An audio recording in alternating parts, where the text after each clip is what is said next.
Cyril, le streaming, c'est une pratique qu'on connaît pour la musique avec Spotify notamment, et les séries grâce à Netflix.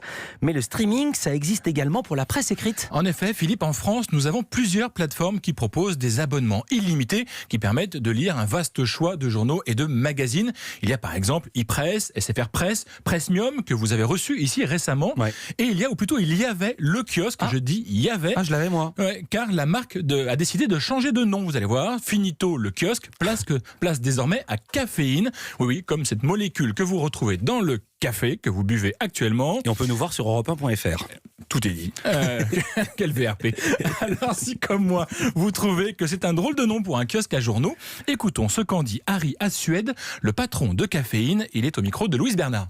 Caféine, pourquoi ? Parce que caféine, c'est l'éveil, c'est la curiosité, c'est l'attention, et c'est une marque aussi qui résonne à l'international. Donc il y a vraiment plusieurs dimensions autour de Caféine qui nous permettent d'embrasser en fait finalement un volet plus large que celui qu'on pouvait avoir simplement avec notre marque traditionnelle. Et l'ambition de la boîte, c'est de devenir le champion européen en fait dans cette nouvelle verticale qui est le streaming de l'information de qualité.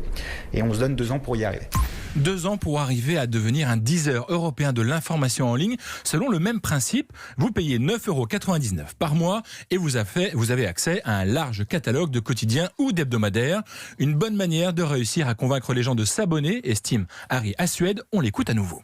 Il y a une sorte de saturation de l'abonnement digital et on s'abonne déjà à une plateforme de streaming de musique, une plateforme de streaming de vidéos. Donc c'est compliqué quand vous êtes une marque de médias, même si elle est extrêmement forte, de proposer en fait un abonnement unitaire qui coûte relativement cher. Les gens consomment en moyenne à peu près une dizaine de titres de presse écrite aujourd'hui, mais ils vont pas s'abonner à une dizaine de titres. Donc ça c'est une évidence, ils n'ont pas l'économie pour pouvoir le faire. Donc il faut trouver des plateformes qui soient alternatives et qui permettent finalement d'assurer cette diffusion, de valoriser leur marque. Et nous aujourd'hui, on est plutôt un acteur qui arrive à retrouver des moyens de monétiser leur contenu de façon complémentaire plutôt que de leur cannibaliser. Ça s'est jamais constaté. Si c'était le cas d'ailleurs, il y a certains éditeurs qui seraient partis de chez nous et ça n'a jamais été le cas jusqu'à aujourd'hui. Caféine se revendique aujourd'hui comme le premier service de streaming d'information en France avec 1 million d'utilisateurs actifs mensuels.